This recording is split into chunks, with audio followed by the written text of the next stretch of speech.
Salut, comment tu vas aujourd'hui? La bienveillance, tu connais?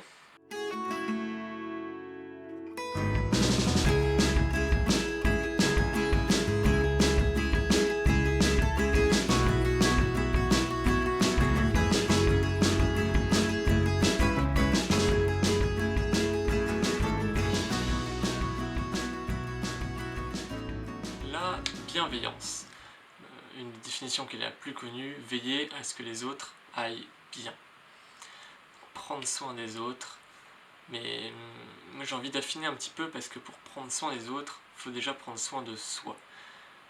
Parce que si on n'est pas capable de prendre soin de soi, on ne pourra pas prendre soin des autres. La fameuse image des avions, un avion qui va chuter, on te demande de mettre ton masque à oxygène avant celui des autres. Dans le terme bienveillance, il va y avoir une grosse part d'empathie. Je t'invite à voir la vidéo numéro 3. Et une autre phrase que j'aime bien pour définir la bienveillance, c'est de s'accepter tel que l'on est avec nos forces et nos faiblesses, ce qui va constituer vraiment une estime de soi qui va être plus forte. Je sais que c'est un cheminement qui est compliqué parce que personne ne nous l'a appris. Il y en a qui pensent que de renier, de mettre de côté sous le tapis leurs émotions, camoufler ses faiblesses, c'est synonyme de force.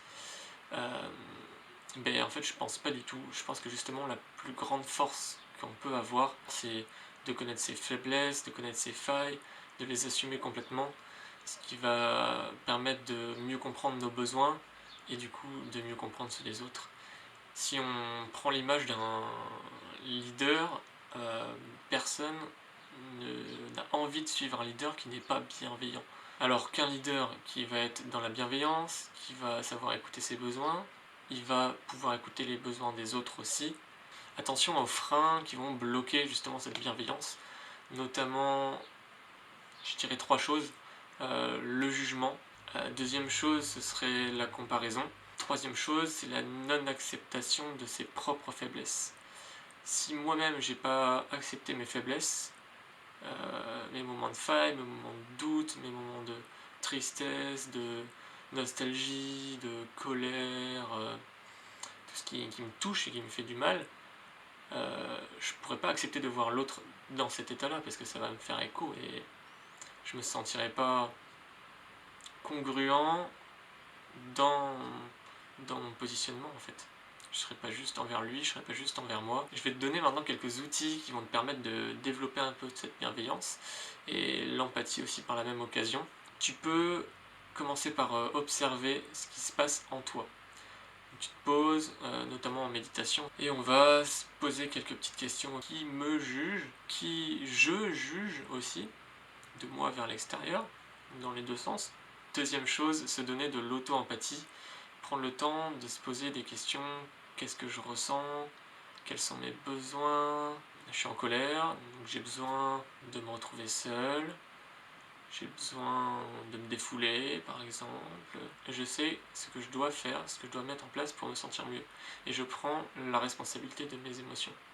Troisième chose, c'est prendre soin de soi, apprendre à poser ses limites pour se respecter soi-même, que les autres nous respectent aussi. Parce que sinon, il y a certaines personnes, quand on est trop bienveillant, qui vont en demander encore et encore. Parce que si on dit oui, en fait, pourquoi elles se poseraient des questions? On leur a dit oui. Donc, pas être trop bienveillant, parce que si on est trop bienveillant avec les autres, on risque de ne pas être bienveillant avec nous-mêmes et de s'épuiser à la tâche en voulant trop faire plaisir. Ok, j'ai le droit de dire non, j'ai le droit de poser des limites, parce que je suis humain, comme tout le monde, et moi aussi j'ai le droit de parfois être fatigué, j'ai le droit d'être en colère, j'ai le droit d'être triste, et j'ai mes limites à définir et à poser.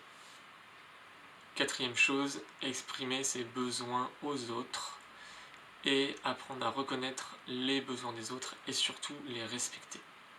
D'ailleurs, ce sera le thème de demain. Sur ce, prends soin de toi et bonne soirée.